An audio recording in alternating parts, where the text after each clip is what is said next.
Hello, my name's Stan Leavell. I was a candidate for U.S. Senate for Illinois, and I withdrew a few months ago from the race.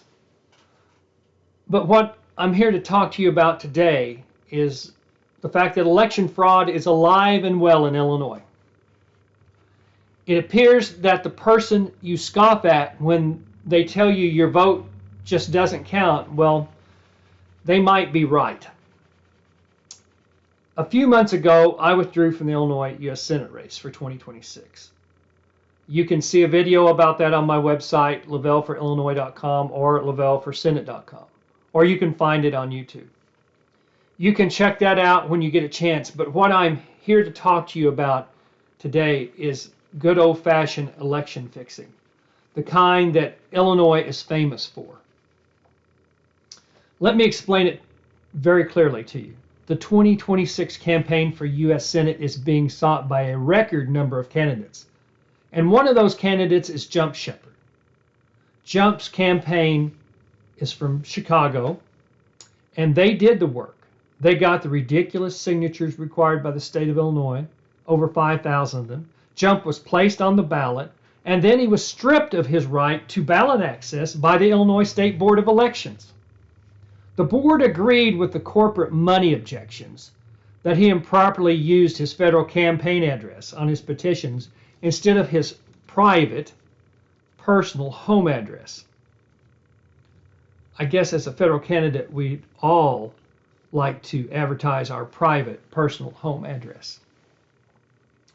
The irony in all of this is the fact that Jump, just like myself, was a federal candidate. He met all the rules of the U.S. Constitution. He filed his candidacy with the Federal Election Commission and timely filed all the documents necessary to maintain his status as a federal candidate. He was required to file these with the Federal Election Commission, and he did so. He wasn't required to file them with the Illinois Board of Elections. This is where the picture gets very blurry. In Illinois, a federal candidate is required to file his signed petitions with the Illinois Election Board in order to appear on the primary ballot. This is the very first interaction that the federal candidate has with the state of Illinois. The reason Senate candidates are federal candidates, not state candidates, and thus using their campaign address that is registered with the FEC, it would only be proper. What I want to know is, where's the outrage of the Federal Election Commission? The very commission that is supposed to ensure the integrity of federal elections. Where's the outrage of the other candidates? The ones that tell you they're not supported by billionaires, but yet they're friends of billionaires, and they're raising a lot of their money out of state. Where's the outrage of these candidates? And where's the outrage of the press? And where's your outrage? You should be livid that your vote doesn't count. Your 2026 election has been stolen from you. Thousands of Illinois voters who support Jump will not get a vote in this election. They will not be able to vote for their candidate. A candidate that meets all the constitutional requirements and is legitimately registered with the FEC as required by the Constitution.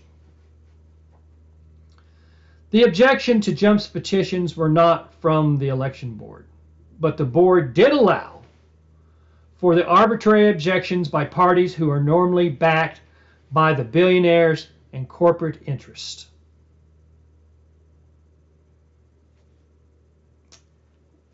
This is a joke.